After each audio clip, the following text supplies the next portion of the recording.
వేటపాలెం ప్రాంతంలో మరి అన్ని విధాలుగా ప్రభువులోనూ ఈ లోకపరమైనటువంటి పరిస్థితుల్లో కూడా మరి ఆశీర్వదించబడి ప్రత్యేకించి మాకు బాగా సుపరిచితులు మరి లేళ్ళ వరం మాస్టర్ గారు అనేక మంది విద్యార్థులను మరి వారి యొక్క ఉన్నత భవిష్యత్తుల కొరకై మరి బాటలు వేసినటువంటి మరి సహోదరులు పెద్దలు, వారిని బట్టి నేను ఆనందిస్తున్నాను. మరి అలాగే పిల్లలకు పాఠాలు చెప్పడమే కాదు, ఈ లోక పరంగా మరి దేవుని పరంగా కూడా ఒక మంచి పేరు ప్రఖ్యాతను సంపాదించుకోవడమే కాక మరి వారి బిడ్డలు కూడా దైవిక క్రమంలో పెంచడానికి ప్రభు కృప చూపించారు. వారి కుమారుల్లో నుండి మరి థియాలజీలో సౌత్ కొరియాలో మరి PhD అంటే డాక్టరేట్, మరి బైబిల్ పండితులు అని చెప్పాల. దేవునికి మహిమ కలుగునుగా. హల్లెలూయా. మరి ఉన్నత స్థానాన్ని అధిరోహించి అభ్యసించి పలు ప్రాంతాల్లో యవన కాలంలోనే దేవుని కొరకు నమ్మకమైన సాక్షిగా వాడబడుతూ అనేక మంది సేవకులను ప్రత్యేకించి పోయినసారి కూడా యూత్ మీటింగ్కి తెలియపరిచారు. ఒకళ్ళిద్దరుగా అక్కడికి పంపించాం మన సంఘం నుంచి. అలాగే మన కల్వరి సియోన్ మినిస్ట్రీ నుంచి కూడా బ్రాంచ్ సంఘాల నుంచి కూడా సహోదరులు ఆహ్వానాన్ని తెలియపరిచినప్పుడు అక్కడి నుండి కూడా మరి యవన బిడ్డలను మనం పంపించడం జరిగింది. మరి ఇదే ఫస్ట్ టైం బ్రదర్ నేను చూడడం. అయినా ప్రభువుని బట్టి మరి ఈ లోక సంబంధంగా మరి బంధువులే అవుతారు, కానీ బంధు సంబంధం కంటే ఆత్మీయ బంధం, ఇది ఆత్మీయ రక్త సంబంధం. Praise the lord. హల్లెలూయా. ఆ బంధానికి మరి విలువనిస్తూ మరి సహోదరుని మా బబ్లు, మా మేనల్లుడు, వాడు ఎప్పుడు చెప్తున్నాడు, బాబాయ్ బాగా చెప్తారు వాక్యం, పిలుద్దాం మావా అని. నేను కూడా విన్నానయ్యా, ఇబ్బంది ఏమి లేదు, పిలుద్దాం. దేవుడు ప్రతి దానికి సమయాన్ని కేటాయిస్తాడు. ఒకరోజు సండే పిలిస్తే ముందు యవనస్తుల కోటలో పిలుద్దాం అనుకున్నాం. మన దగ్గర యవన పిల్లలు మరి ఉద్యోగాల నిమిత్తమై దూర ప్రాంతాల్లో ఉంటున్నారు కనుక మరి అందరు యవనస్తులుండి మరి ఓ ఆధిక్యత కలిగినటువంటి స్థానంలో ఉన్న వారిని మరి ఒకళ్ళిద్దరి మధ్యలో పిలవడం అది అగౌరవపరిచినట్లు నాకైతే. కనుక ఆదివారం సంఘంలోకి పిలిస్తే బాగుంటుందని బబ్బులకు చెప్పడం, బబ్బులు కూడా మరి సౌతులకు తెలియపరిచినప్పుడు వాస్తవానికి పోయిన ఆదివారమే మరి రావాల్సింది. ఈ ఆదివారం ఏమైనా కుదిరిద్దేమో అంటే మరి పోయిన ఆదివారం తమ్ముడు కల్వరి సియోన్ మినిస్ట్రీస్ నెక్స్ట్ కాబోయే పాస్టర్ గారు, మెయిన్ చర్చి పాస్టర్ గారు కోరేశ్వర కుమారు మరి మన మధ్యలోకి వచ్చాడు. చక్కని వాక్య సందేశాన్ని తమ్ముడు అందించారు. మరి ఈ దినం దైవికమైనటువంటి ప్రేరేపణ బట్టి మన ఆలోచన కాదు, మన ఉద్దేశం కాదు, ఎన్నో దినాలు ప్రార్థన చేస్తున్నాను. మరి ఆ వాల్ పోస్ట్లో చూశాను, రోజు మెసేజ్ పెడతారు, వాటిలో చూసి కానీ ముఖాముఖిగా ఇదే చూడడం. మరి సహోదరుని బట్టి నేను ప్రభువుని గణపరుస్తున్నాను. ఈ సమయంలో మరి దైవజనులు వచ్చి దేవుని వర్తమానాన్ని కొద్ది సమయం దేవుని సేవకులు మనకు అందిస్తారు కనుక చప్పట్లు కొడుతూ దైవజనుల్ని ప్రేమపూర్వకంగా ఆహ్వానిద్దాం. అందరూ గట్టిగా చప్పట్లు కొడుతూ దేవుని సేవకులు గౌరవిస్తూ వారిని ఆహ్వానిద్దాం. కొద్ది నిమిషాలు శ్రేష్టమైనటువంటి వాక్యాన్ని దైవజనులు మనకు అందిస్తారు. Praise lord.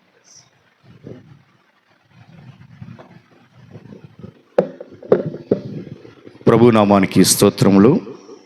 ప్రభు అయిన యేసుక్రీస్తు నామములో చేరి వచ్చిన సంఘ సభ్యులందరికీ, ముఖ్యంగా సంఘ కాపరి పాస్టర్ ఆంధ్రేయ గారికి, సంఘస్థులందరికీ నా హృదయపూర్వక వందనాలు తెలియజేస్తున్నాను.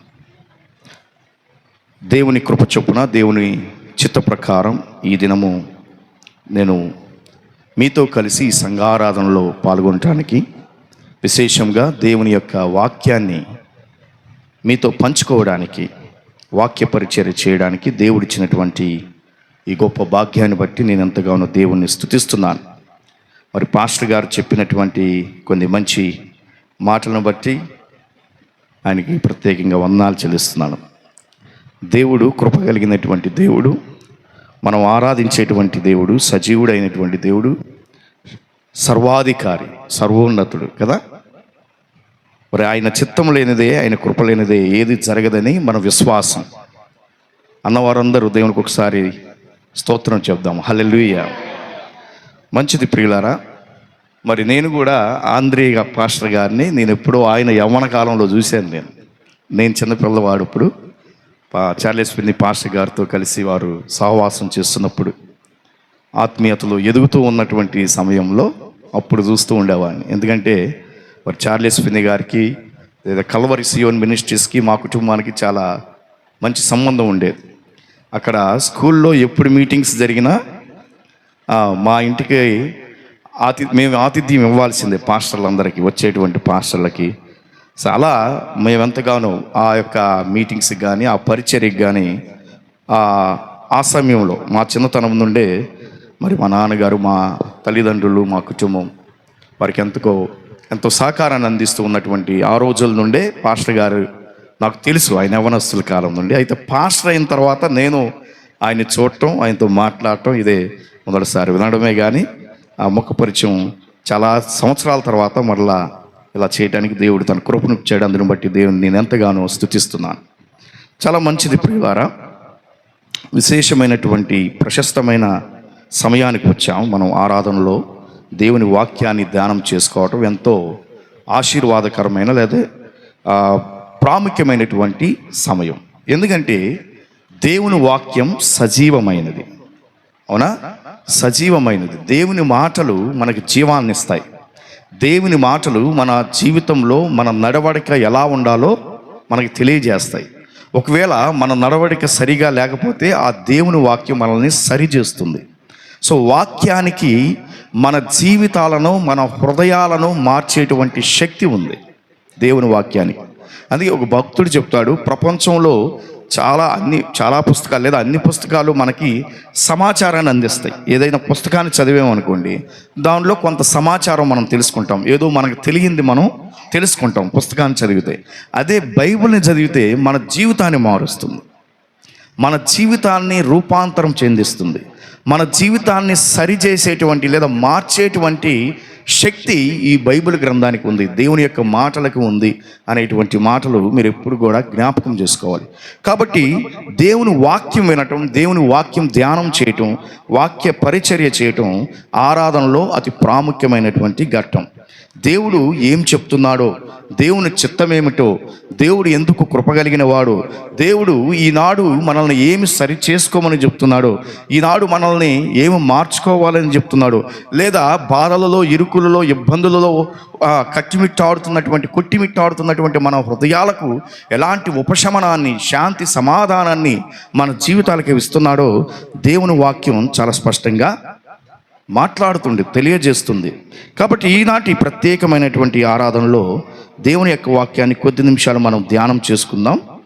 అపోస్తలుడైనటువంటి పేతురు రాసినటువంటి మొదటి పత్రిక 2వ అధ్యాయం, అపోస్తలుడైన పేతురు రాసినటువంటి మొదటి పత్రిక 2వ అధ్యాయం 9-10 వచనాలు ఒకసారి చదువుకుందాం.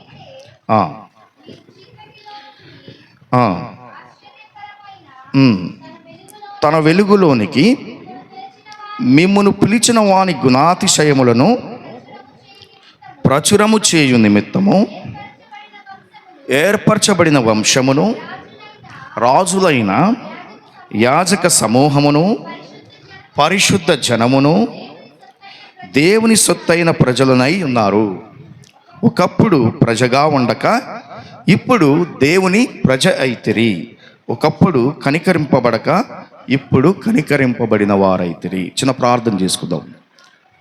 పరిశుద్ధుడా, ప్రేమగల మా ప్రియ పరలోకపు తండ్రి, నీ ప్రశస్తమైన నామమునకు వందనములు, స్తుతులు, స్తోత్రములు చెల్లిస్తున్నాం. ఇటు రీతిగానైనా నీ మందిరంలో నీ ప్రజల ఎదుట నన్ను నిలవబెట్టి నీ వాక్యమును నాయన ధ్యానం చేయడానికి, పంచుకోవడానికి మీరు ఇచ్చినటువంటి గొప్ప ఆధిక్యత కొరకై నీకే వందనాలు తండ్రి. ప్రభువా, మాట్లాడేది, బోధించేది నేను కాదు, కానీ నాయన మీరు నా ద్వారా నీ ప్రజలకు కావలసినటువంటి నాయన నీ లేఖన మర్మ సత్యములను నాయన వారితో పంచుకోవడానికి మీరే సహాయం చేయమని యేసు నామమును అడిగి వేడుకొని ప్రార్థిస్తున్నాను తండ్రి, ఆమేన్. చాలా సందర్భాల్లో ఈ యొక్క చదవబడినటువంటి వాక్య భాగాన్ని మీరు తెలుసుకొని ఉంటారు, లేదా ఏదైనా ప్రసంగాలు ఏదైనా సేవకుని ద్వారా మీరు విని ఉంటారు. అయితే ఈరోజు విశేషంగా నేను మీతో ఈ వాక్య భాగం నుండి ఒక క్రైస్తవునిగా, ఒక క్రైస్తవురాలిగా, లేదా క్రీస్తుని విశ్వసించిన వారిగా, క్రీస్తుని వెంబడించే వారిగా మీకు ఉన్నటువంటి లేదా మనకు ఉన్నటువంటి ఆధిక్యతలు ఏంటి? అర్థమవుతుందా? ప్రివిలేజెస్ అంటారు ఇంగ్లీష్లో. ఆధిక్యతలు ఏంటి? కేవలం మనం క్రీస్తుని అనుసరించటం వలన దీవెనలేనా, లేదా కేవలం మనం క్రీస్తుని ఈ లోకంలో అనుసరించటం వలన సవాళ్ళేనా మనకుంది? ఆధిక్యతలు లేవా? కేవలం దీవెనలేనా, కష్టాలు లేవా? కాబట్టి కొన్ని ఆధిక్యతలు కూడా మనకి దేవుడు ఏర్పాటు చేశాడు, దేవుడు అనుగ్రహించాడు తన కృప చొప్పున. ఆ ఆధిక్యతలు ఏంటో ఈ యొక్క వాక్య భాగం నుండి మనం తెలుసుకోవడానికి ప్రయత్నం చేద్దాం. సో నేను సాధ్యమైనంత వరకు మీకు అర్థమవు రీతిలో చెప్పడానికి ప్రయత్నం చేస్తాను, కాబట్టి మీ గమనాన్ని ఉంచవలసిందిగా నేను కోరుతున్నాను. చదవబడినటువంటి వాక్య భాగంలో మనం తెలుసు, ఈ యొక్క మొదటి పేతురు రాసినటువంటి ఈ పత్రిక అప్పటి క్రైస్తవులకు లేదా అప్పటి క్రైస్తవ సంఘాలకి చెదరిపోయినటువంటి సంఘాలు. అంటే ఆ యొక్క రోమా సామ్రాజ్యాన్ని ఆనాడు పరిపాలిస్తున్నటువంటి నీరో చక్రవర్తి కాలంలో క్రైస్తవ సంఘానికి అనేకమైనటువంటి శ్రమలు, శోధనలు, హింసలు వాళ్ళు ఎదుర్కోవడం జరిగింది, వారిని బాధించడం జరుగుతుంది. ఈనాడు కూడా మనం చూస్తూ ఉన్నాం, అక్కడక్కడ క్రైస్తవునిగా ఉన్నందుకు సువార్త చేస్తున్న వారు, మందిరాల్లో ఆరాధన చేస్తున్న వారిని చెదరగొడుతున్న సందర్భాలు కూడా ఈనాడు మనం అక్కడక్కడ మన రాష్ట్రాల్లో కూడా జరగటం చూస్తూ ఉన్నాం. కాకపోతే ఆ రోజు నీరో చక్రవర్తి కాలంలో రోమా సామ్రాజ్యాన్ని పరిపాలిస్తున్నటువంటి నీరో చక్రవర్తి కాలంలో క్రైస్తవులు కూడా వారికి విపరీతమైన హింస వారికి కలిగినందున వారు చెదరిపోయారు. సంఘం చెదరిపోయింది. అంటే చెదరిపోవడం అంటే ఎక్కడికి పడితే అక్కడికి వారు దాక్కొనడానికి వెళ్ళిపోయారనమాట. అర్థమవుతుందా? క్రైస్తవులు అనబడేవారు. సో వారిని ఉత్సాహపరచడానికి, వారి యొక్క విశ్వాసాన్ని బలపరచడానికి ఈ అపోస్తలుడైనటువంటి పేతురు ఆ సంఘాలకు, చెదరగొట్టబడినటువంటి ఆ విశ్వాసాలకు రాస్తున్నటువంటి పత్రిక ఇది. అర్థమవుతుందా? బాధలలో, ఇబ్బందులలో, హింసతో దూరం అయిపోయిన వారిని, దూర ప్రాంతాలకు చెదరపోయిన వారిని ఉత్తేజపరచడానికి, వారిని ఉత్సాహపరచడానికి, వారిని ఆత్మీయతలో బలపరచడానికి ఈ అపోస్తలుడైనటువంటి పేతురు రాసినటువంటి పత్రిక ఇది. అది ఆనాటి క్రైస్తవుల యొక్క స్థితి. ఈ పత్రికని అందుకున్న వారి యొక్క స్థితి, ఆనాటి క్రైస్తవుల యొక్క పరిస్థితులు అనుకూలంగా లేవు, ప్రతికూలంగా ఉన్నాయి అన్నమాట. అలాంటి పరిస్థితుల్లో వారికి ఈ అపోస్తలుడైనటువంటి పేతురు ఏం తెలియజేస్తున్నాడు తెలుసా? మీకు కొన్ని ఆధిక్యతలు ఇవ్వబడినాయి. మీరు క్రైస్తవునిగా ఉన్నందుకు మీరు సిగ్గుపడాల్సిన అవసరం లేదు. మీరు క్రైస్తవునిగా ఉండి హింసింపబడుతున్నందుకు, కష్టపడుతున్నందుకు మీరు అధైర్యపడాల్సినటువంటి అవసరం లేదు. మీకు దేవుడు కొన్ని ఆధిక్యతలు ఇచ్చాడు. మిమ్మల్ని దేవుడు ఎందుకు పిలుచుకున్నాడో తెలుసా? మిమ్మల్ని దేవుడు ఎందుకు ఏర్పరచుకున్నాడో తెలుసా?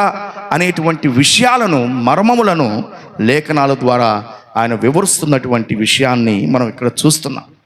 కాబట్టి ఈనాడు మన పరిస్థితులు కూడా ఒకవేళ అదే రీతిలో ఆ హింసలు, ఆ కష్టాలు, ఆ బాధలు మనకు ఉండకపోవచ్చు, కానీ క్రైస్తవునికి అవి తప్పనిసరిగా ఉంటాయని లేఖనాలు తెలియజేస్తున్నాయి. అందుకే మనం ఈరోజు వార్తల్లో కూడా చూస్తున్నాం. గత వారంలో ఒక మందిరంలో అన్నిటినీ కాల్చేసిన సందర్భాన్ని అనంతపూర్లో ధర్మవరం దగ్గర జరిగిన సంఘటన మనం చూస్తూ ఉన్నాం. ఎక్కడో ఒక చాట తెలుగు రాష్ట్రాల్లో కూడా ఏదో ఒక మూలన ఈరోజు ఏదో ఒక ఇబ్బంది లేదా ఏదో ఒక అనుకూల పరిస్థితులు క్రైస్తవునికి లేదా క్రైస్తవ సంఘాలకి ఎదురవుతున్నటువంటి సందర్భాలు అనేకం. కాబట్టి ఈరోజు కాకపోవచ్చు, రేపన్న నాడు మనం కూడా ఆ హింసను, ఆ కష్టాలను, ఆ సవాళ్ళను ఎదుర్కొనవలసిన వారమై ఉన్నాం. కాబట్టి మనకి కూడా ఈరోజు దేవుని వాక్యం తెలియజేసేటువంటి ఆత్మీయ మర్మం ఏంటంటే, నీకు కొన్ని ఆధిక్యతలు ఇవ్వబడ్డాయి, ఒక క్రైస్తవునిగా, ఒక క్రైస్తవురాలుగా. అర్థమవుతుంది కదా? నా భాష మీకు అర్థమవుతుంది కదా? దేవునికి స్తోత్రం, హల్లెలూయా. కాబట్టి ఈ యొక్క పేతురు 4 అంశాలను లేదా 4 విశిష్టమైనటువంటి వర్ణనలు ఈ ఆధిక్యతలు ఏంటో ఇక్కడ చెప్పటాన్ని మనం స్పష్టంగా చూడవచ్చు.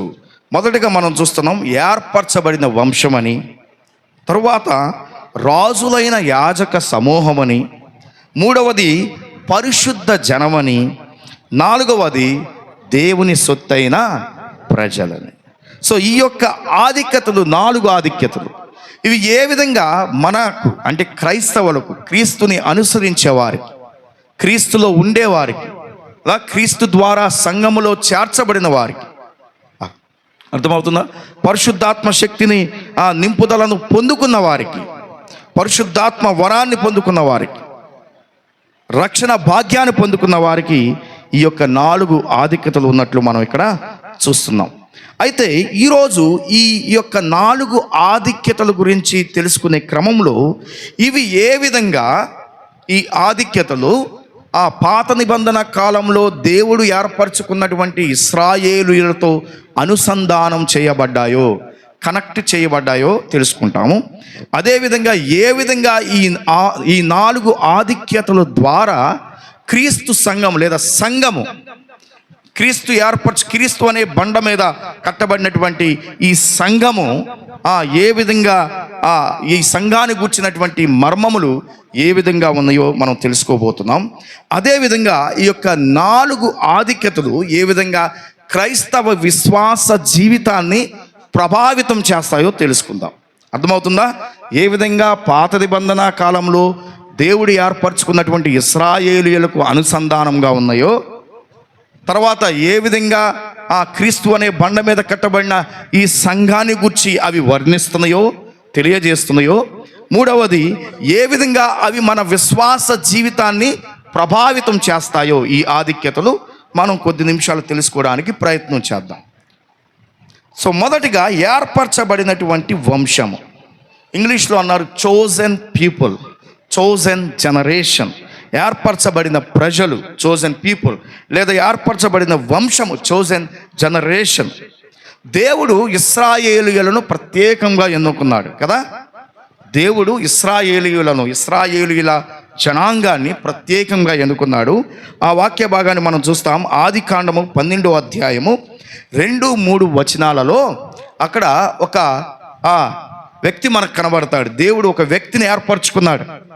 ఆ వ్యక్తి ద్వారా హెబ్రీయుల వంశాన్ని తీసుకువచ్చాడు, లేదా ఇశ్రాయేలీయుల జనాంగాన్ని తీసుకొచ్చాడు. ఎవరా వ్యక్తి? మనందరికీ తెలిసినటువంటి వ్యక్తి అబ్రహాం. సో ఆదికాండం 12వ అధ్యాయం 2-3 వచనాల్లో చూస్తే అబ్రహామును దేవుడు ఎన్నుకొని అంటాడు, నీవు ఈ దేశాన్ని విడిచి నేను చూపించేటువంటి దేశానికి వెళ్ళి అంటాడు. తర్వాత ఇంకా చెప్తాడు, నేను నీ సంతానాన్ని వృద్ధి చేస్తాను, అభివృద్ధి చేస్తాను, నక్షత్రముల వలె, ఆకాశంలో కనబడేటువంటి నక్షత్రముల వలె నీ యొక్క సంతానాన్ని కూడా విస్తరింపజేస్తాను. తర్వాత నిన్ను ఆశీర్వదిస్తాను, నీ ద్వారా సమస్త జనులు, సమస్త జనములు, సమస్త దేశాలు, సమస్త జాతులు ఆశీర్వదింపబడబోతున్నాయి అనేటువంటి వాగ్దానపూర్వకమైనటువంటి ఆ యొక్క మాటలను దేవుడు ఆదికాండం అబ్రహామును పిలుచుకున్నప్పుడు మనం అక్కడ చెప్పినటువంటి సందర్భాన్ని మనం చూస్తూ ఉన్నాం. ఆ విధంగా ఆయన ఇశ్రాయేలీయులను ప్రత్యేకంగా అబ్రహాము నుండి ఆ ఇశ్రాయేలీయుల జనాంగం ఉద్భవించింది, ఇశ్రాయేలీయులను ప్రత్యేకంగా ఎన్నుకున్నాడు అనేటువంటి మాటలను మనం పాత నిబంధనలో చాలా సందర్భాల్లో మనం చూడవచ్చు. ఒకసారి ద్వితీయోపదేశకాండం 7వ అధ్యాయం 6-8 వచనాలు గనక మనం ఒకసారి చదువుకుంటే అక్కడ మీ పితరులకు చేసిన వాగ్దాన నెరవేర్పు కొరకు మిమ్మల్ని ఏర్పరచుకున్నాను అని దేవుడు ఇశ్రాయేలీయులకు తెలియజేస్తున్న, మోషే ద్వారా తెలియజేస్తున్న సందర్భాన్ని కూడా మనం అక్కడ చూడవచ్చు. ఇంకా మనం లోతుగా పరిశీలన చేస్తే ఈ యొక్క యేసుక్రీస్తుని ఈ యొక్క ఇశ్రాయేలీయుల జనాంగం నుండి అబ్రహాముకు ఏదైతే వాగ్దానం చేశాడో ఆ వాగ్దాన నెరవేర్పులోగా భాగంగా అబ్రహాము సంతానం నుండి లేదా దావీదు సంతానం నుండి దేవుడు ఎవరిని తీసుకొచ్చాడు? మెస్సయ్యగా లేదా యేసుక్రీస్తు ప్రభువును మెస్సయ్యగా, తర్వాత ఈ ఇశ్రాయేలీయులను విమోచించడానికి, ఇశ్రాయేలీయులను మాత్రమే కాదు ఆ సర్వజనాంగాన్ని విమోచించడానికి, పాపము నుండి వెలుపలకు తీసుకురావడానికి, అంధకారము నుండి వెలుగుమయమైనటువంటి దారిలోకి నడిపించడానికి, మార్గంలోకి నడిపించడానికి యేసుక్రీస్తు ప్రభువును, దేవుని యొక్క అద్వితీయ కుమారుడైనటువంటి యేసుక్రీస్తు ప్రభువును మెస్సయగా లేదా ఇశ్రాయేలీయులకు వాగ్దానం చేసినటువంటి ఆ యొక్క వాగ్దానపూర్వకమైన మెస్సయగా ఆయన ఈ లోకానికి తీసుకువచ్చినట్లు మనం గత నెల క్రితం జరిగినటువంటి క్రిస్మస్ ఆరాధనలో, క్రిస్మస్ పండుగ సందర్భాల్లో మనం అన్నీ ఇలాంటి మాటలు నేర్చుకుని ఉన్నాం. ఏ విధంగా యేసుక్రీస్తు ప్రభువారు మెస్సయగా వాగ్దాన నెరవేర్పులో భాగంగా ఈ లోకానికి వచ్చాడో మనం అవి తెలుసుకుని ఉన్నాం. కాబట్టి ఆయన ఒక వెలుగుగా వచ్చినట్లు, యెషయా గ్రంథం 49:6, 42:1-7 వచనాల్లో కూడా మనం చదివితే అక్కడ వ్రాయబడినటువంటి మాటలు కనుక మనం అర్థం చేసుకుంటే, ఆయన దేవుడు వాగ్దానం చేసినటువంటి విమోచకుడు లేదా మెస్సయ్య, వాళ్ళని రక్షించేవాడు, వెలుగుగా ఈ లోకానికి రాబోతున్నాడు అనేటువంటి మాటను మనం అక్కడ చూస్తాం. ఇశ్రాయేలుని ఏర్పాటు చేసుకున్నాడు అబ్రహాము ద్వారా. తర్వాత యేసుక్రీస్తు ప్రభువును, ప్రత్యేకంగా తన అద్వితీయ కుమారుడైనటువంటి యేసుక్రీస్తు ప్రభువును ఈ లోకములో సర్వమానవాళిని పాపము నుండి విడిపించుకోవడానికి, పాప బంధకాల నుండి వారిని విడిపించడానికి, రక్షణ అనేటువంటి భాగ్యాన్ని అనుగ్రహించడానికి యేసుక్రీస్తు ప్రభు వారిని ఈ లోకానికి పంపించడానికి ఆయన్ని ఏర్పరచుకున్నట్లు, లేదా అబ్రహాము ఆ వంశం నుండి, దావీదు వంశం నుండి ఆయన ఏర్పరచుకున్నట్లు మనం లేఖనాల్లో చూస్తున్నాం. అందుకే యోహాను సువార్త 8:12 దేవుడు యేసుక్రీస్తు ప్రభు వారు చెప్తారు, నేను లోకానికి వెలుగై ఉన్నాను అన్నాడు. అదే యేసుక్రీస్తు ప్రభు వారు మత్తయి సువార్తలో అంటారు, మీరు లోకానికి వెలుగు. యేసుక్రీస్తుని కలిగి ఉన్నవారు మనం లోకానికి వెలుగు. అందుకే మనం స్టార్స్ పెడతాం క్రిస్మస్ రోజున. యేసుక్రీస్తు ప్రభు వారు ఈ లోకానికి వెలుగుగా వచ్చారు. ఆ స్టార్ చూడగానే ఆయన కేవలం వెలుగుగా రావటానికి మాత్రమే సూచిక కాదు, నేను కూడా ఒక వెలుగు, మా గృహం కూడా ఒక వెలుగు. అది స్టార్ పెట్టుకోవడానికి ఉన్నటువంటి ఆంతర్యం. కాబట్టి మనం లోకానికి వెలుగు, క్రీస్తుని కలిగి ఉంటే మనం కూడా లోకానికి వెలుగు. ఎందుకంటే నేను ఏర్పరచబడినటువంటి ఒక దేవుని బిడ్డను. దేవుడు నన్ను ఏర్పరచుకున్నాడు. ఇది మనం ఏర్పరచుకోవడం కాదు, మనం దేవుని పిలుచుకోవడం కాదు, దేవుడు మనల్ని పిలుచుకున్నాడు. దేవుడు మనల్ని ప్రత్యేకించాడు. అంధకారము నుండి వెలుగులోనికి పిలిచినవాడు అనే మాట మనం ఇక్కడ చూస్తున్నాం. అంధకారంలో ఉన్నాయి మన జీవితాల్లో, కానీ దేవుడు మనల్ని ప్రత్యేకంగా తన కృప చొప్పున మనల్ని పిలుచుకున్నాడు. ఎందుకు? యోహాను 3:16 చెప్పినట్టు, దేవుడు లోకాన్ని ప్రేమించాడు, ఎంతో ప్రేమించాడు, నన్ను ఎంతో ప్రేమించాడు. కాబట్టే నీవు నేను నశించిపోవటం ఆయనకి ఇష్టం లేక నిత్య జీవాన్ని అనుగ్రహించడానికి తన అద్వితీయ కుమారుడైనటువంటి ఏకైక కుమారుడైన యేసుక్రీస్తు ప్రభువును ఈ లోకానికి పంపించాడు. కాబట్టి యేసుక్రీస్తు ప్రభువుని కలిగినటువంటి నీవు నేను మనందరం కూడా దేవుని చేత స్వయంగా ఏర్పరచబడిన వారము అనేటువంటి సత్యాన్ని మనం గ్రహించాలి. హల్లెలూయా. మనం దేవుడు ఏర్పరచుకున్న, ప్రత్యేకంగా ఏర్పరచుకున్న జనులం, దేవుని ప్రజలం. అది దేవుడు మనకిచ్చినటువంటి ఆధిక్యత. లోకంలో చాలామందికి లేదు అది. నేను నిన్ను ఏర్పరచుకున్నాను. ఒకసారి చూద్దాం. 1 కొరింథీయులకు రాసిన పత్రిక 1వ అధ్యాయం 26-29 వచనాలు ఒకసారి మనం చదివితే, 1 కొరింథీయులకు రాసిన పత్రిక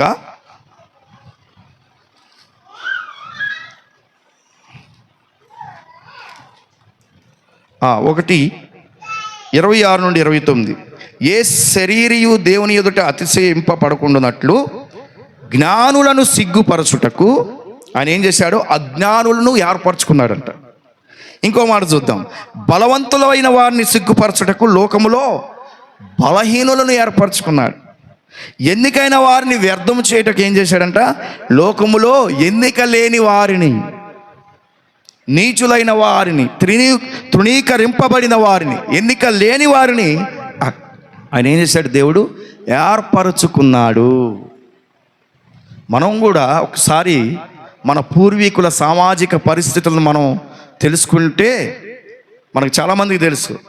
మనం కూడా సమాజంలో ఏం చేయబడ్డాం? తృణీకరింపబడిన వారం, వెలివేయబడిన వారం, మనుషులుగా కూడా చూసిన సందర్భాలు లేవు చాలామందిని.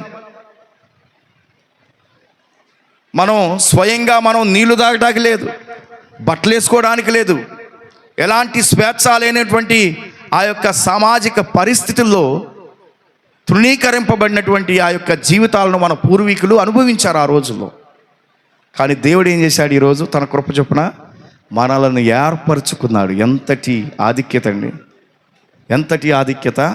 ఆయన మనల్ని ఏర్పరచుకున్నాడు. అదే మాట యేసుక్రీస్తు ప్రభు వారు తన శిష్యులకు చెప్తాడు. యోహాను సువార్త 15వ అధ్యాయం 16వ వచనంలో, మీరు నన్ను ఏర్పరచుకొనలేదు కానీ నేనే మిమ్మల్ని ఏర్పరచుకున్నాను. ఆయన మనల్ని ఏర్పరచుకున్నాడు. ఇది మనకిచ్చినటువంటి, దేవుడిచ్చినటువంటి ఆధిక్యత. ఈనాడు క్రైస్తవునిగా, క్రైస్తవురాలిగా నీ జీవనాన్ని, నీ ఆత్మీయతను కొనసాగిస్తున్నటువంటి నీవు జ్ఞాపకం చేసుకోవలసింది, దేవుని వాక్యం ద్వారా నీకు ఒక ఆధిక్యత ఇవ్వబడింది. నీవు ప్రత్యేకంగా ఏర్పరచుకున్నవాడవు. రెండవది చూద్దాం క్లుప్తంగా, యాజక సమూహం. ఇంగ్లీష్లో రాయల్ ప్రీస్ట్హుడ్ అన్నారు దీన్ని, యాజక సమూహం. ఒకసారి మన పాత నిబంధన గ్రంథంలో ఆ యొక్క మందిరం యొక్క నిర్మాణం గురించి మనకు తెలుసు. మందిరంలో జరిగేటువంటి ఆ యొక్క క్రమం గురించి, బలుల క్రమం మనకు తెలుసు కదా, మనం నేర్చుకొని ఉంటాం చాలాసార్లు. యాజకుడు మాత్రమే నీ యొక్క పాపానికి, అంటే ప్రజల యొక్క పాపానికి వాళ్ళుగా బలులు అర్పించడానికి లేదు. వాళ్ళు బలులను తీసుకొచ్చి ఎవరి చేతిలో పెడతారు? యాజకుని చేతిలో పెడతారు. యాజకుడు బలి ఇవ్వాలి. తర్వాత ఆ యొక్క మందిరంలో, ఆ యొక్క మందసంలో అతి పరిశుద్ధ స్థలం అనేటువంటిది ఒకటి ఉంటుంది. పరిశుద్ధ స్థలం ఉంటుంది, అతి పరిశుద్ధ స్థలం ఉంటుంది. ఈ అతి పరిశుద్ధ స్థలంలోకి, లేదా పరిశుద్ధ స్థలంలోకైనా, ఇంకా అతి పరిశుద్ధ స్థలంలోకైనా ఎవరు పడితే వాళ్ళు రావడానికి లేదు. అర్థమవుతుందా? ఎవరు వెళ్ళడానికి లేదు. ఒక ప్రధాన యాజకుడు మాత్రమే అతి పరిశుద్ధ స్థలంలోకి వెళ్ళడానికి అర్హుడు. అది కూడా ఎప్పుడు? సంవత్సరానికి ఒక్కసారి మాత్రమే యాజకుడు దేవుని యొక్క సన్నిధిలోకి వెళ్ళగలడు. అతి పరిశుద్ధ స్థలం. యాజకుడు, ఆ ప్రధాన యాజకుడు కాకుండా ఎవరు వెళ్ళినా ఏమైపోతారు? అక్కడే చనిపోతారు. అది దేవుడు ఏర్పరిచినటువంటి ఒక విధానం. సో వీళ్ళు ఏం చేస్తారు? ఈ యాజకులు అన్నవారు ప్రజల నుండి తీసుకొచ్చేటువంటి బలులు, అర్పణలు దేవునికి సమర్పిస్తారు, వారికి బదులుగా, వారిని బట్టి. రెండవది, వాళ్ళ తరపున దేవునికి విజ్ఞాపన చేస్తారు, బలిచ్చి ప్రార్థనలు చేస్తారు. మూడవది, దేవుని మందసాన్ని, బలిపీఠాన్ని, ఈ పరిశుద్ధ ఆవరణం ఏదైతే ఉందో ఆ మందిరం చుట్టూ దాన్ని జాగ్రత్తగా చూసుకోవడం, మందసం ముందు ధూపం వేయడం, ఇదంతా కూడా యాజకుల యొక్క పని. ఎవరు పడితే వాళ్ళు చేయడానికి లేదు.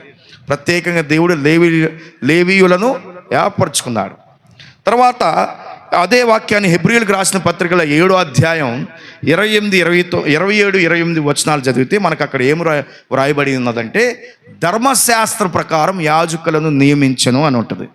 అంటే వీరు కేవలం ఈ మందిర పనులు చూడటమే కాదు, పరిచర్య పనులు చూడటమే కాదు, ఈ ధర్మశాస్త్రాన్ని కూడా వాళ్ళు బోధించాలి, మంచి చెడు మార్గాలను వివరించాలి, వారి యొక్క ఎలా పవిత్రంగా దేవుని ఎదుట ఉండాలో ఈ బోధనలన్నీ కూడా ఎవరు చేయాలి? యాజకులు చేయాలి. ఎవరు పడితే వాళ్ళు చేయడానికి లేదు. అంటే ఈ ప్రజల యొక్క, లేదా ఇశ్రాయేలీయుల యొక్క దేవుడు ఎవరినైతే ఏర్పరచుకున్నాడో ఆ ప్రజల యొక్క ఆత్మీయ స్థితికి, జీవన విధానానికి ఈ యాజకులు ఎవరు? మధ్యవర్తులు. ఎందుకంటే వాళ్ళు డైరెక్ట్గా వారుగా బలులు అర్పించడానికి లేదు కాబట్టి వీళ్ళు మధ్యవర్తులు. అయితే యేసుక్రీస్తు ప్రభువారు ప్రధాన యాజకుడిగా ఈ లోకానికి వచ్చారు. ఆయన ఒక్కసారే మన విమోచనకై, మన రక్షణకై కావలసిన ప్రాయశ్చిత్తాన్ని ఏం చేశాడు? ఒక్కసారే అర్పించాడు. అందును బట్టి ఆయన మన ప్రధాన యాజకుడు. ఏ విధంగా సంవత్సరానికి ఒకసారి ప్రధాన యాజకుడు వచ్చి అతి పరిశుద్ధ స్థలములో ప్రజలను బట్టి విజ్ఞాపన చేస్తాడో, ఆ విధంగా ఆయన ఒక్కసారే ప్రజలందరి నిమిత్తము సర్వలోక పాప పరిహారార్థ బలిగా తను తాను సిలువుపై తన ప్రాయచిత్తంగా తను తాను అర్పించుకున్నాడు. అందును బట్టి ఆయన మన ప్రధాన యాజకుడు, మనమేమో యాజకులం. అది దేవుని వాక్యం తెలియజేసేది. మనం యాజక సమూహము, యేసుక్రీస్తు ప్రభువారు ప్రధాన యాజకుడు. సో యాజక సమూహంగా మనకి ఇవ్వబడినటువంటి ఆధిక్యతలో భాగంగా మనం ఏం చేస్తాం? ఇప్పుడు మనం దేవుణ్ణి చేరుకోవాలి, దేవుని సన్నిధిలో నిలబడాలంటే, దేవునికి మనం విజ్ఞాపన చేయాలంటే, ప్రార్థించాలంటే, దేవునికి బలులు అర్పించాల్సిన అవసరం లేదు, లేదా అర్పణలు అర్పించాలంటే, మన విన్నపాలు మనం తెలియజేయాలంటే, ఇప్పుడు మనకు మధ్యవర్తి ఎవరు? ప్రధాన యాజకుడు ఎవరు? మన ప్రధాన యాజకుడు యేసుక్రీస్తు ప్రభు. అంటే యేసుక్రీస్తు ప్రభువుని నువ్వు కలిగి ఉంటే, యేసుక్రీస్తు ప్రభువుని నీవు స్వీకరించి ఉంటే, నీకున్నటువంటి ఆధిక్యత ఏంటి? నీవు దేవునితో స్వయముగా డైరెక్ట్గా ఏం చేయగలవు? ప్రత్యక్షంగా ఏం చేయగలవు? మాట్లాడగలవు, ప్రార్థన చేసుకోగలవు, విజ్ఞాపన చేయగలవు, నీ అర్పణలు, నీ కానుకలు సమర్పించుకోగలవు దేవుని నామంలో, దేవుని సన్నిధిలో. ఆ ఆధిక్యత దేవుడు నీకు ఇచ్చాడు. అందుకే సజీవ యాగముగా మన శరీరాలను మనం సమర్పించుకొని ఏం చేయాలా? రోమా 12:1 చెప్పినట్లు సజీవ యాగంగా మన శరీరాలను మనం సమర్పించుకొని మనల్ని మనం బలిగా, అంటే మన బలిగా కాదు, ఆత్మీయంగా నూతన మగుట చేత రూపాంతరము చెందుట ద్వారా, మారు మనస్సు ద్వారా మనం ఏం చేయాలి? మారు మనస్సు పొందిన అనుభవం ద్వారా మన శరీరాన్ని సజీవముగా ఆయన ఎదుట అర్పించాలి. అది మనం యాజకులుగా ఉన్నటువంటి మన పని, యాజక సమూహములో భాగమై ఉన్నటువంటి మన పని, క్రైస్తవుల పని ఏంటంటే సజీవ యాగముగా మనల్ని మనం సమర్పించుకోవాలి. దేవుని యొక్క అధికారానికి మనల్ని మనం అప్పగించుకోవాలి. అది దేవుడు మనకిచ్చినటువంటి ఆధిక్యత. అందుకే తెలుసా, యేసుక్రీస్తు ప్రభువారు ప్రాణం విడిచిన తర్వాత ఆ సిలువుపై ఏం జరిగిందండి? దేవాలయంలో ఏం జరిగిందో తెలుసా? ఒక తెర, పరిశుద్ధ స్థలానికి అతి పరిశుద్ధ స్థలానికి మధ్యలో ఉన్నటువంటి తెర ఏమైపోయింది? చీలిపోయింది. ఎందుకు? ఇంకా ఆ తెరతో, ఆ సిస్టంతో పని లేదిక. ఆ సిస్టమ్ కనుక ఉందనుకో, ఆ విధానం కనుక అమల్లో ఉందనుకో, ఈరోజు నువ్వు ఇక్కడ కూర్చోవడానికి లేదు. ఈరోజు మనం ఈ విధంగా ఆరాధన చేయడానికి అవకాశం లేదు. ఆ తెర చినిగిపోయింది కాబట్టి ఈరోజు నీవు నేను స్వయంగా గ్రంథాన్ని చేతిలో పట్టుకొని, దేవుని గ్రంథాన్ని చేతిలో పట్టుకొని దేవుని సన్నిధిలో చక్కగా దేవుని సన్నిధిని అనుభవించి, దేవుని సన్నిధిలో దేవునితో చక్కగా మాట్లాడేటువంటి ఆధిక్యతను మనం తెచ్చుకుందాం, పొందుకుందాం. అది దేవుడు ఈరోజు మనం క్రైస్తవులుగా మనకిచ్చినటువంటి ఆధిక్యత. మూడవది చూద్దాం క్లుప్తంగా. పరిశుద్ధ జనం, హోలీ నేషన్. మనం ప్రత్యేకించబడిన వారము, వేరుగా ఏర్పరచుకున్న వారము. వేరు చేయబడుట, సమాజం నుండి మనం వేరు చేయబడ్డంటే సమాజాన్ని మనం వెలివేయటం కాదు, సమాజంలో మనం ఒక ప్రత్యేక స్థానాన్ని కలిగి ఉన్నాం ఆత్మీయంగా. క్రైస్తవురాలు అంటే మనల్ని చూసినప్పుడు సమాజం ఒక ప్రత్యేకమైన వాడని గుర్తించాల, మన విధానాన్ని బట్టి, మన జీవితాన్ని బట్టి, మన నడవడికని బట్టి. అదే ద్వితీయోపదేశకాండం 14వ అధ్యాయం 2వ వచనంలో చూస్తే, ఇశ్రాయేలీయులు జనాంగము దేవునికి ప్రతిష్ఠిత జనము. ఆయన ప్రత్యేకంగా ఏర్పరచుకొని ఆ ప్రత్యేకపరచబడినటువంటి జనాంగం ఇశ్రాయేలీయుల జనాంగం. అయితే ఈరోజు సంఘము, క్రీస్తును అంగీకరించినటువంటి యేసుక్రీస్తు విశ్వాసులు ఎవరైతే ఉన్నారో, క్రీస్తు అనే బండ మీద కట్టబడిన సంఘస్థులు ఎవరైతే ఉన్నారో, ఆ సంఘము కూడా ప్రత్యేకంగా ఏర్పరచబడినటువంటి దేవుని ప్రజలు. అందుకే చర్చ్ అనే ఇంగ్లీష్లో, సంఘము అంటే ఇంగ్లీష్లో చర్చ్ అన్నారు. ఆ చర్చి గ్రీకు భాషలో ఎక్లీషియా అనే పదం నుండి వచ్చింది. ఆ ఎక్లేషియా అనే పదానికి ఉన్నటువంటి అర్థం ఏంటంటే ప్రత్యేకముగా పిలువబడిన వారు. అంధకారమయమైనటువంటి ఈ లోకంలో ప్రత్యేకంగా దేవుడు మనల్ని ఏర్పరచుకొని, మనకు మంచి ఆధిక్యతనిచ్చి, మనల్ని ప్రత్యేకంగా పిలుచుకొని వేరుపరిచాడు, ప్రత్యేకపరిచాడు. శ్రేష్టమైనటువంటి ఆధిక్యత.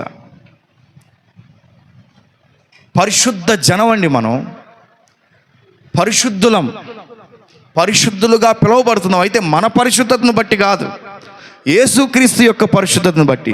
నీతిమంతులుగా పిలువబడుతున్నాం, మన నీతిని బట్టి కాదు, యేసుక్రీస్తు యొక్క నీతిని బట్టి మనం పరిశుద్ధ జనముగా ఈరోజు దేవుడు మనకు ఆ ఆధిక్యతను ఈ లోకంలో మనకిచ్చాడు, క్రైస్తవులు అనబడిన వారికి. కాబట్టి క్రైస్తవునిగా ఉన్నందుకు నువ్వు సిగ్గుపడాల్సిన పని లేదు. నువ్వు ప్రత్యేకంగా ఏర్పరచబడినటువంటి వ్యక్తివి. నువ్వు యాజక సమూహంలో భాగము, తర్వాత నువ్వు పరిశుద్ధ జనము. అందుకే 2వ తిమోతికి రాసినటువంటి పత్రిక 1వ అధ్యాయము 9-10 వచనాల్లో ఒక మాట వ్రాయబడి ఉంది. 2వ తిమోతికి రాసినటువంటి పత్రిక 1వ అధ్యాయము 9-10 వచనాల్లో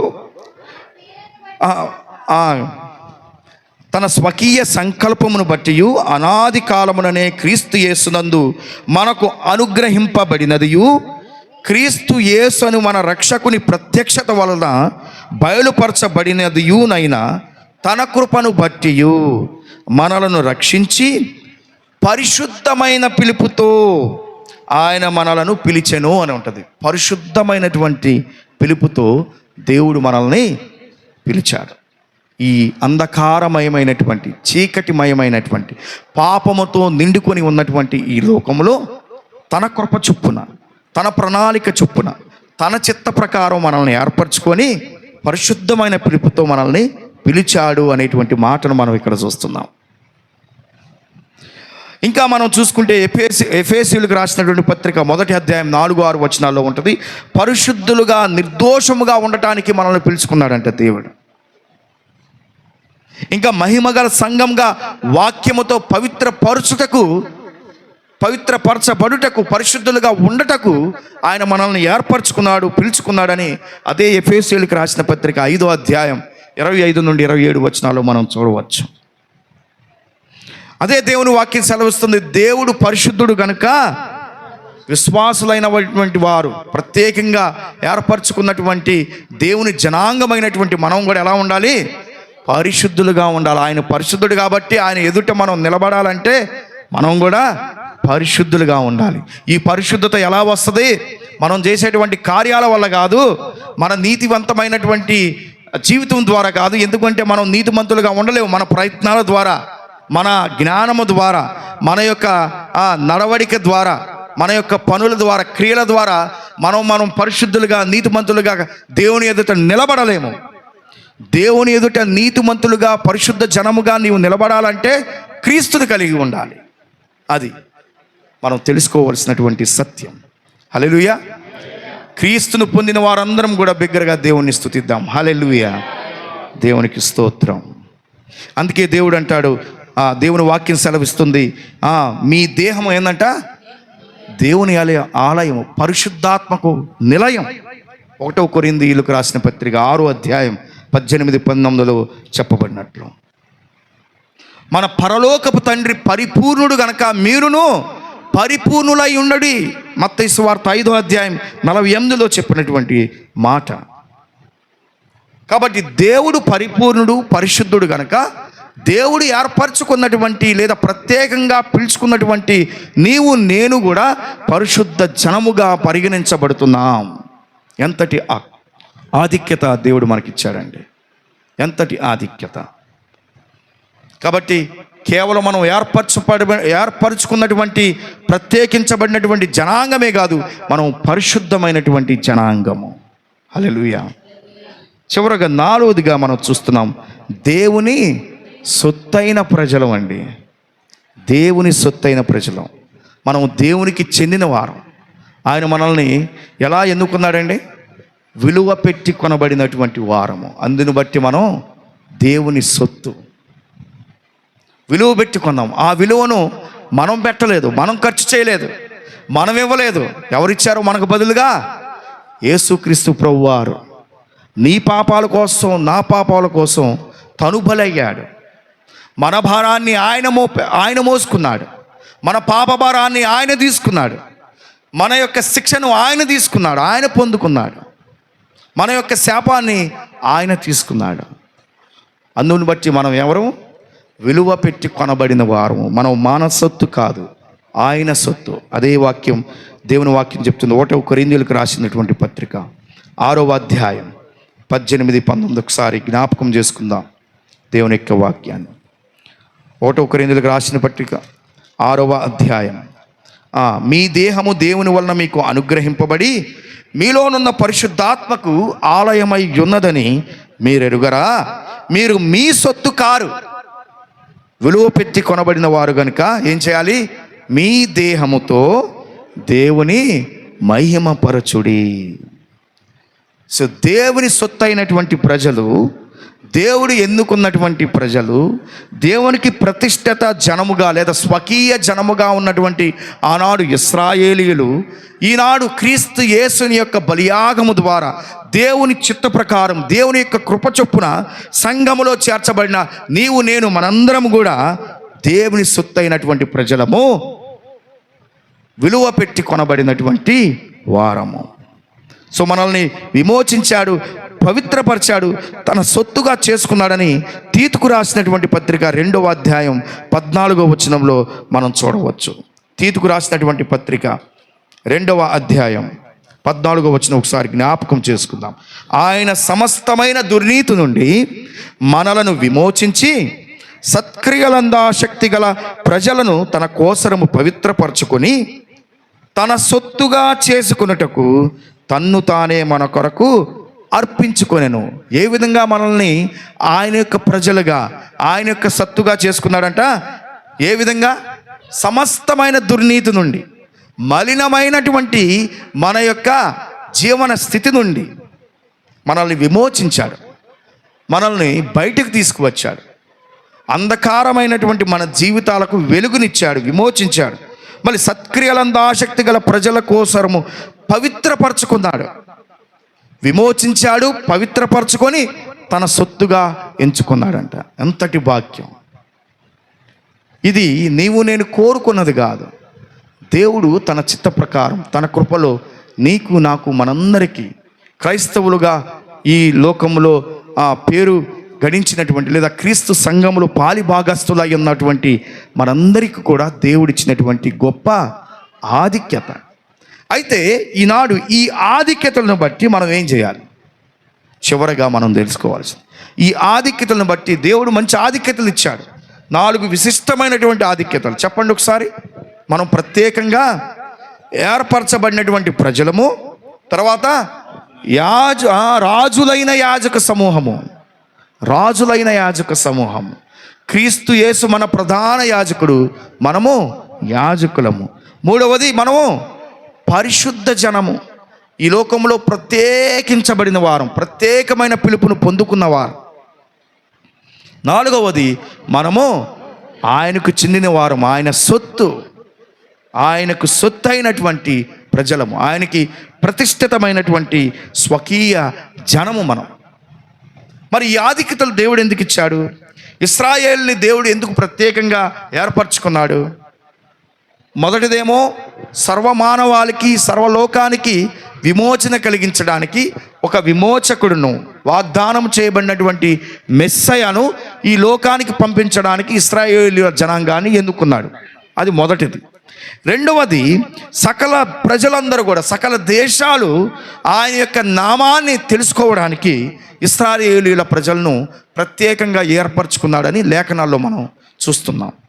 ఇంకొకటి యెషయా గ్రంథము 43వ అధ్యాయం 21వ వచనాన్ని కనుక మనం ఒకసారి చదివితే, ఆయన యొక్క స్తోత్రము ప్రచురము చేయడానికి, ఆయన యొక్క నామాన్ని ప్రచురం చేయడానికి, ఆయన యొక్క అధికారాన్ని, ఆయన యొక్క మహోన్నతమైనటువంటి శక్తిని, ఆయన యొక్క ప్రభావాన్ని ప్రచారము చేయడానికి, లోకంలో ఉన్నటువంటి ఆ దేశాలకు, సకల దేశాలకు ప్రచారము చేయటానికి, ప్రచురము చేయటానికి దేవుడు ఇశ్రాయేలు ప్రజలను ప్రత్యేకంగా ఏర్పరచుకున్నాడు.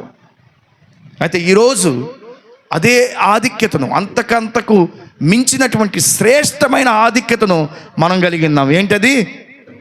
ఆయనతో డైరెక్ట్గా ప్రత్యక్షంగా సహవాసం చేసేటువంటి గొప్ప ఆధిక్యతను. మరి అంత ఆధిక్యతను దేవుడు మనకి ఇచ్చినప్పుడు మనం ఏ విధంగా ఉండాలని ఆయన కోరుకుంటున్నాడో తెలుసా? అపోస్తల కార్యములు 1వ అధ్యాయం 8వ వచనం. అపోస్తల కార్యములు 1వ అధ్యాయం 8వ వచనం చదవండి ఎవరైనా. పరిశుద్ధాత్మ మీ మీదకి వచ్చినప్పుడు మీరు శక్తి నొందుదురు. మీరు యెరూషలేములోను, యూదయ, సమరయ దేశములందంతటను భూదిగంతముల వరకు నాకు సాక్షులయ్యుండుడి అని వారితో చెప్పాడు. యేసుక్రీస్తు ప్రభువారు ఆరోహణం అయ్యేటప్పుడు, పరలోకానికి వెళ్ళిపోయేటప్పుడు ఆయన అనుసరిస్తున్నటువంటి శిష్యులను, ఆ జనాంగానికి చెప్తున్నటువంటి మాటలు, మీరు పరిశుద్ధాత్మ శక్తిని పొందుకుంటారు కొన్ని రోజుల్లో. ఆ పొందుకున్న తర్వాత ఎలా ఉండాలి? మీరు నా నామానికి సాక్షులుగా ఉండాలి. ప్రతి ప్రాంతానికి వెళ్ళాలి, ప్రతి మూలకి వెళ్ళాలి, ప్రతి దేశానికి వెళ్ళాలి, ప్రతి తెగల వారికి వెళ్ళాలి, జాతుల వారి వద్దకి వెళ్ళాలి. వారి ఎదుట నా నామానికి నాకు సాక్షులుగా ఉండండి. అంటే ఈ ఆధిక్యతలన్నీ దేవుడు మనకు ఎందుకు ఇచ్చాడు? మనల్ని ఎందుకు ఏర్పరచుకున్నాడు? మనకు ఎందుకు ఆ యాజకత్వాన్ని ఇచ్చాడు? ఎందుకు మనల్ని పరిశుద్ధపరిచాడు? ఎందుకు మనల్ని నీతిమంతులుగా ఏర్పరచుకున్నాడు? ఎందుకు మనల్ని ఆయన సొత్తైన ప్రజలుగా చేశాడు? మనం ఎన్నిక లేని వారం కదా, మనకు అర్హత లేదు కదా, మనం అయోగ్యులము కదా. ఆయన తన ఉచితమైన కృపచేత ఆయన మనల్ని ఎందుకు ఏర్పాటు చేసుకున్నాడు? కేవలం రక్షణను అనుగ్రహించడానికే కాదు, రక్షణ భాగ్యాన్ని, నిత్య జీవాన్ని మనకి ప్రసాదించడానికే కాదు, ఆయన నామాన్ని ప్రచురం చేయడానికి. అంటే ఆయన వెలుగును ఇతరుల జీవితాలకి వెలుగుకరంగా చేయటానికి. ఆయన వెలుగుని స్వీకరించినటువంటి మనం, వెలుగు సంబంధులుగా ఉన్నటువంటి మనం ఆ వెలుగును గూర్చి సాక్ష్యం ఇవ్వడానికి. ఒకటి మన ఆత్మీయత కొరకు, మన నిత్య జీవం కొరకు. రెండవది ఇతరుల నిత్య జీవం కొరకు, ఇతరుల యొక్క ఆత్మీయ స్థితి కొరకు, ఇతరుల యొక్క రక్షణ కొరకు. నేను ఈ ఆధిక్యతలు కలిగి ఉన్నటువంటి, క్రీస్తు ద్వారా పొందుకున్నటువంటి ఈ ఆధిక్యతలు ఏదైతే ఉన్నాయో, ఈ ఆధిక్యతలను బట్టి మనం చేయాల్సిన పని ఏంది? ఇతరులకు కూడా ఈ యొక్క వెలుగును గూర్చి సాక్ష్యం ఇవ్వాలి. ఇతరులకు కూడా నీవు నడుస్తున్నటువంటి మార్గములో ఆ మార్గాన్ని వారు కనుగొనేలా మన ప్రయత్నాలు చేయాలి. పరిశుద్ధాత్మ శక్తితో, దేవుడిచ్చేటువంటి జ్ఞానంతో, దేవుని యొక్క నడిపింపుతో మనం ఈ యొక్క జీవనయాత్రలో, ఆత్మయాత్రలో ముందుకు సాగిపోవాలి. అది దేవుడు ఈనాడు ఈ యొక్క ఆరాధనలో పాలిభాగస్తులైనటువంటి మనందరికీ చెప్పేటువంటి లేఖనాల ద్వారా జ్ఞాపకం చేసేటువంటి దేవుని యొక్క మర్మము, దేవుని యొక్క మాటలు. కాబట్టి అటువంటి దేవుని యొక్క నామాన్ని ప్రచురం చేసేటువంటి, దేవుని యొక్క నామానికి సాక్షులుగా ఉండేటువంటి సంఘముగా, విశ్వాసిగా, క్రైస్తవునిగా, క్రైస్తవురాలుగా నీవు మనందరం కూడా ఉండాలని దేవుని మాటగా తెలియజేస్తూ నాకు ఇచ్చినటువంటి సమయాన్ని ముగిస్తున్నాను. మరొకసారి మీ అందరికీ దేవుని నామాన్ని బట్టి మీకు వందనాలు తెలియజేస్తున్నాను. ఆమేన్. చక్కని వాక్య సందేశాన్ని మన మధ్యలో అందించిన దైవజనులకు మరి హృదయపూర్వక వందనాలు. మరి కల్వరసి మినిస్ట్రీస్ తరపున స్థానిక సంఘ సేవకునిగా వారికి హృదయపూర్వక వందనాలు తెలియపరుస్తున్నాను. ఒక నిమిషం తల్ల వంచాలి. బయట ఉన్న వాళ్ళు, లోపల ఉన్న వాళ్ళందరూ తల్ల వంచి కళ్ళు మూసుకొని మనకు దేవుడిచ్చిన ఆధిక్యతలు ఏంటో దైవ సేవకుని ముఖాంతరం నుండి ప్రభువు మనతో మాట్లాడుతూ వచ్చారు. ఈ మాటలు జ్ఞాపకంలోకి తెచ్చుకుందాం. అన్ని ఆధిక్యతలు మనకి ఇవ్వడానికి ఉన్నటువంటి ఓ ప్రధానమైన కారణాన్ని ప్రభువు మనతో మాట్లాడారు. నిజంగా నీవు సాక్షిగా బ్రతుకుతున్నావా? సాక్ష్య జీవితాన్ని కలిగి నీ వ్యక్తిగత ఆత్మీయ జీవితంలో, వ్యక్తిగత జీవితంలో సాక్ష్యం, కుటుంబ జీవితంలో సాక్ష్యం, సంఘములో, సమాజములో, దేవుని ఎదుట, సేవకుల ఎదుట నీ సాక్ష్యం ఎలాగుంది? ఆయన గురించి సాక్ష్యం ఇచ్చేటువంటి ఆ స్థితి నీ జీవితంలో, నా జీవితంలో ఉందా? ఒక్క నిమిషం పరిశీలన చేసుకుందాం. ప్రభు దగ్గర తల్ల వంచాలి, మౌనంగా ఉండాలి, ప్రార్థన చేద్దాం. ఒక్క నిమిషం పరిశీలన చేసుకోండి. మనం ఏర్పరచబడిన వంశముగా దేవుడు పిలిచాడు. రాజులైన యాజక సమూహముగా దేవుడు మనల్ని చేశాడు. పరిశుద్ధ జనముగా ప్రభు మనల్ని ఆధిక్యతలో నడిపించారు. అలాగే ప్రత్యేకించి ఆయన సొత్తైన ప్రజలుగా మనల్ని ఎన్నుకున్నాడు దేవుడు. పిలువబడిన వారు అనేకులు కానీ, ఏర్పరచబడిన వారు కొద్దిమందే. మీరు నన్ను ఏర్పరచుకోలేదు కానీ నేనే మిమ్మల్ని ఏర్పరచుకున్నానని ప్రభు స్పష్టంగా తెలియపరిచారు.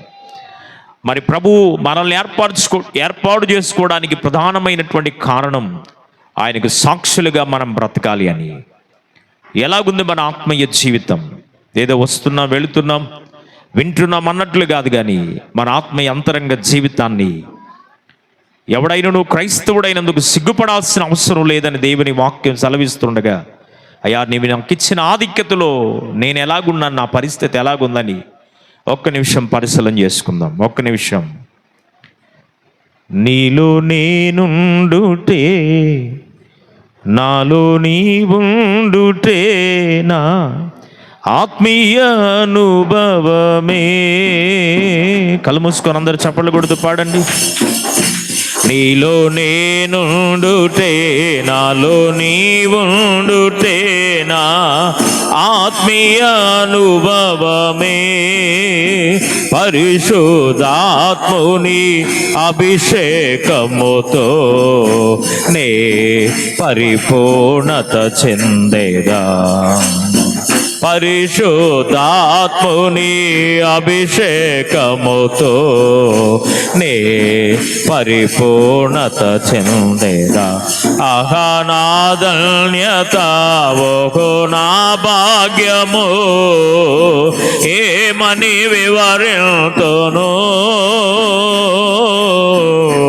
ఏమని వివరింతును. ఆహా నా ధన్యత. పాడాలి. స్తోత్రం. ఏమని వివరింతును, ఏమని వివరింతును. నేనెందుకు నీ సొత్తుగా మారితిని, యేసయ్యా నీ రక్తముచే కడుగబడినడునా.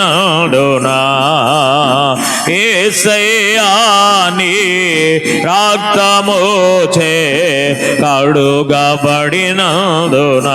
నీ అనాది ప్రణాళికలో ఆశ్రయించెను నా హృదయ సీమా.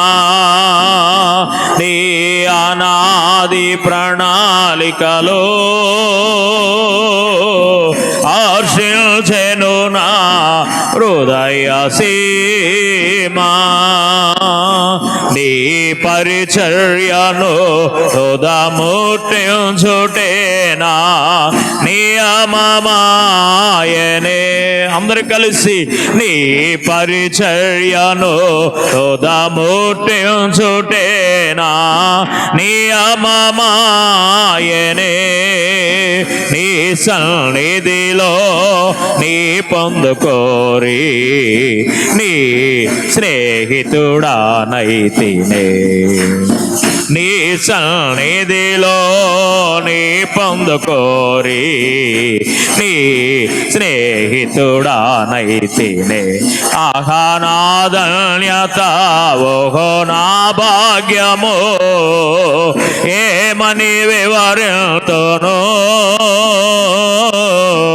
ఏమని వివరింతును. అందరు కలిసి ఆహా నా ధన్యత, ఓహో నా భాగ్యము, ఏమని వివరింతును, ఏమని వివరింతును. ఆహా నా ధన్యత, ఓహో నా భాగ్యము, ఏమని వివరింతును, ఏమని వివరింతును. ఆహా నా ధన్యత, ఓహో నా భాగ్యము, ఏమని వివరింతును, ఏమని వివరింతును, ఏమని వివరింతును, ఏమని వివరింతును. నేనెందుకని నీ సొత్తుగా మారితిని, యేసయ్యా నీ రక్తముచే కడుగబడినడునా. యేసయ్యా నీ రక్తముచే కడుగబడినడునా. నీ అనాది ప్రణాళికలో ఆశ్రయించెను నా హృదయ సీమా. ఈ అనాది ప్రణాళికలో ఆశ్రయించెను నా హృదయ సీమా. నీ అనాది ప్రణాళికలో హర్షించెను నా హృదయ సీమా.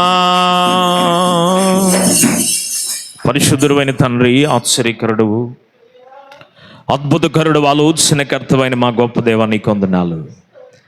మా ఆలోచన వేరు, మీ ఆలోచన వేరయ్యా. మా మార్గములు వేరు, నీ మార్గములు వేరని నీ కృపను బట్టి నాయన నీ దాసుని మా మధ్యలోకి నడిపించావు. అందును బట్టి మీకు స్తోత్రాలు అయ్యా. నీ కృప కలిగిన పాద సన్నిధిలో ఏది మాకు అవసరమో మీరు ఎరిగిన దేవుడిగా ఉన్నావో అందును బట్టి మీకు వందనాలు నాయనా. నీ కృపను బట్టి ప్రభా, నీ దాసుని మా మధ్యలో వాడుకున్న విధానం బట్టి మీకు వందనాలు.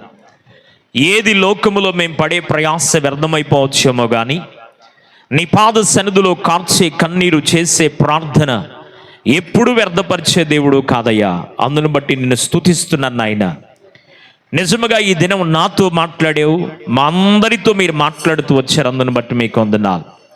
కొన్ని పరిస్థితులు మేము ఎదుర్కొన్నప్పుడు, కొన్ని ఇరుకులలో, ఇబ్బందులలో మేము ప్రయాణము చేస్తున్నప్పుడు నాయన, మాకున్న ఆధిక్యత ఏంటో మేము గుర్తెరగక, ఒకవేళ తెలిసినా తెలియక ప్రవర్తిస్తున్నామేమో కనుక మమ్మల్ని బలపరచడానికి నీ దాసుని నోట, నీ మాట నుంచి మీరు ఏర్పరచబడిన వంశమై ఉన్నారని, పరిశుద్ధ జనమై ఉన్నారని, ప్రత్యేకించబడిన వారిగా ఉన్నారని, మీరు నా సొత్తైన ప్రజలుగా ఉన్నారని, మీరు రాజులైన యాజక సమూహముగా ఉన్నారని మమ్మల్ని బలపరుస్తూ మీరు మాట్లాడిన వాక్కుల కొరకు నీకు స్తోత్రాలు.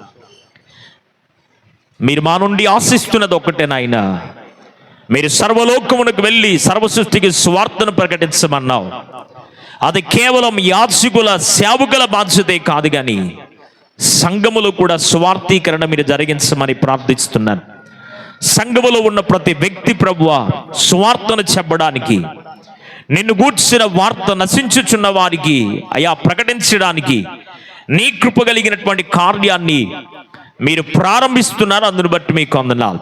అనేకులతో ఈ దినం మీరు మాట్లాడుతూ వచ్చారు నాయన, బలపరుస్తూ వచ్చావు. అందును బట్టి మీకు వందనాలు. వాక్యమిత్రుని దాసును కూడా యవన కాలములో నీ కాడిని మోయిట నలుడుకు మేలుని నీ వాక్యం సెలవిస్తున్నట్లుగా నీ దాసుని మీరు ఎన్నుకున్నారు. అందును బట్టి మీకు స్తోత్రాలు. ఇంకా నీ దాసుని పరిచరుని కుటుంబాన్ని, తల్లిదండ్రులు, సహోదర సహోదరుని మీరు దీవించండి.